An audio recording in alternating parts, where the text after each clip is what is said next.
I'm Jishu Bansal. I'm teaching science here from grade 6 to 8.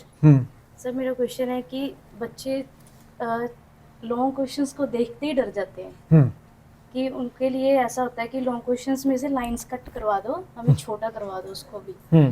तो ऐसे point two point answer देना होता है। साइंस में तो ऐसा ही है कि कहानी बनानी होती, पॉइंट टू पॉइंट आंसर देना, तो उसको कट कैसे जैसे न्यूटन का second law is real law, क्यों कि Newton second law is real law, first law is mother in law, third law is father in law, and the life is ooh la la la. So Newton's second law is a real law. अब बोलेगा जी मैंने तो 4 लाइनें लिखे, number 2। बोले बेटे गलत लिखा है, साइंस ही नहीं है इसमें। अब क्वेश्चन आया कि why a horse cannot pull a cart in vacuum, तो आंसर था there is no friction so horse cannot pull a cart in vacuum। बच्चा लिखता है in vacuum there is no oxygen, horse will die so how he will pull the cart।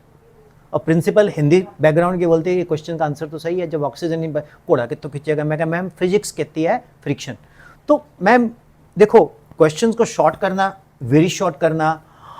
एक माँ नाराज है, कहना मेरा बेटा 2 रोटियां नहीं खाता, सर मैं की करा। मैं कहा कि नहीं खाता, कहना एक खाना, मैं तो रोटी खवा, कहती सर कोई गल भी नहीं, मैं पेड़ा डबल कर दे। Same is the case ma'am. तो बड़े क्वेश्चन को छोटे छोटे क्वेश्चन बना दो। आजकल के बच्चे इंस्टा रील है 1.5 मिनट 30 सेकंड